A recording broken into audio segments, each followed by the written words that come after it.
Lenin सीरीजर एटा 4th number video. तो या पूर्व आम पढ़ी कौन लेनिन जड़े वृत्तिगत विप्लवी रूप में पढ़ी। तो बर्तमान में पढ़ा लेनिन कार्ल मार्क्स को जड़े प्रकृत अनुगामी कि ना से विषय किसी आलोचना करवा। यह पॉलिटिकल साइंस कोर पेपर 13 प्रथम यूनिट अटे। तो अब देखा कौन रही है। कार्ल मार्क्स और व्लादिमिर इलिच लेनिन दुहे कम्युनिस्ट चिंताधारा महान चिंतक थे।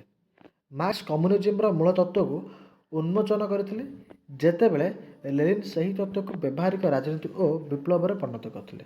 ये मार्क्स को जो तत्वटा प्रदान करते से केवल थ्योरी ही था किंतु यहाँ प्राक्टिकल रूप परिणत कला कि लेनिन यहाँ प्राक्टिकल रूप कले एवं से विप्लव में प्रयोग करते। लेनिन को कार्ल मार्क्स प्रकृत अनुगामी कहबार कारण दुहे पुंजीवाद को शोषण में व्यवस्था बोली मन करुले एवं ताहार पतन को अनिवार्य बोली कहते। उभय समाज रे अंतिम लक्ष्य थिला कौन श्रेणीहीन शोषण मुक्त समाज गठन करने एवं कम्युनिस्ट समाज स्थापन करने से मूल लक्ष्य थिला। ये पुंजीवाद को से शोषण व्यवस्था कहबार कारण ये जे कौन रही पुंजीपति बा धनिक श्रेणी माने गरीब श्रेणी मानक बा श्रमिक मानक शोषण करुले। तेणु एठारे से कहले कौन शोषण मुक्त समाज तैयार करिया एवं ताहा तो श्रेणीहीन जो कास्ट उपरे समस्त मध्य जो जातिभेद प्रथाटा रही दूरीकरण करने से श्रेणीहीन समाज गठन करने चेष्टा करते। सामाजिक परिवर्तन धीरे धीरे सुधार माध्यम नुहे बरम विप्लव माध्यम संभव बोली मन करते। दुहे सामाजिक परिवर्तन को धीरे धीरे सुधार माध्यम नुहे बरम विप्लव माध्यम संभव बोली मन करते। से कहते कौन विप्लव द्वारा हठात जेकोसी समाज यथाशीघ्र परिवर्तन आसीपर। जदि विप्लव न थाए ताहले से समाज रे परिवर्तन आसवाटा बहुत लेट हो धीर प्रक्रिया द्वारा समाज रे परिवर्तन आनिबा असंभव अटे। मार्क्स मन करथिले जे विप्लव उन्नत पुंजीवादी देशर हेबो किंतु लेनिन प्रमाण कले जे पछछड़ा और कृषि प्रधान देशर मध्य विप्लव संभव अटे।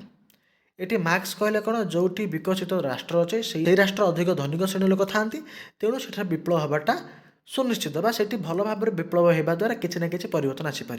किंतु लेनिन या प्रमाण कले कौन ना यहाँ विकास उन्मुखी देश होले प्रमाण कले कौन जे पथछड़ा और कृषि प्रधान देश विप्लव हो पार।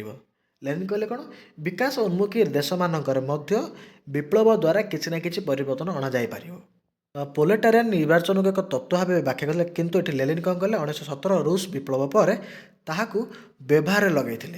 देख ये पोलेटारियन निर्वाचन माने कौन जोठी कि श्रमिक श्रेणींकर शासन जहाँ पुंजीवाद और शोषण को शेष करने एक अस्थायी व्यवस्था। यहाँ एपरी गोटे व्यवस्था जहाँकि श्रमिक मानकर शासन को आगू बढ़ेब एवं पुंजीपति मानकर शोषण को रोकीदेव। ये मार्क्स पुंजीवाद आलोचना करथिले किंतु साम्राज्यवाद को विस्तृत भाव उपस्थापना करनथिले। किंतु ये लेनिन कौन कले लेनिन साम्राज्यवाद को पुंजीवादर सर्वोच्च पर्याय बोली व्याख्या कले।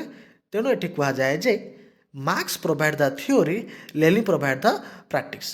ये कहला कौन देख मार्क्स तत्व प्रदान करेंगे किंतु ताको व्यवहार लगेब किए लेनिन ताको व्यवहार लगेदेवे। मार्क्स को चिंताधारा अंध अनुकरण नुहति बरम ताहार सृजनशील और विश्वसनीय अनुसरण थिले। से एमती जड़े व्यक्ति थे जहाँकि कार्ल मार्क्स को अनुधान करुले सत कथा किंतु तांकर जोटी भूल रोला ताकू प्रत्याख्यान करुले जो तत्वटी ठीक थिला सही तत्व को से विश्वसनीय एवं कौन सृजनशील भाव में अनुसरण करते। से मार्क्सवाद को जीवंत कर पृथ्वीर प्रथम समाजवादी राष्ट्र स्थापन करते। यही कारणरू लेनिन को निश्चय मार्क्स को सत्य अनुसरी बोली कहुचे। बुझीगले लेनिन को कहीं मार्क्स को अनुगामी बा फॉलोअर्स बोली कहीं कहुए। जदि भिडियोटी भल लगी ताहले भिडियोटी लाइक करदेव एवं या परवर्ती भिडियो आसूँ कौन लेनिन का किसी कार्य उपर आसूँ तेणु से ही भिडियोटी को पाइबापी हेले चैनल को सब्सक्राइब करने सहित बेल आइकन को दबाई रखुँ जहाँद्वारा आप भिडियोटी यथाशीघ्र पाइपर।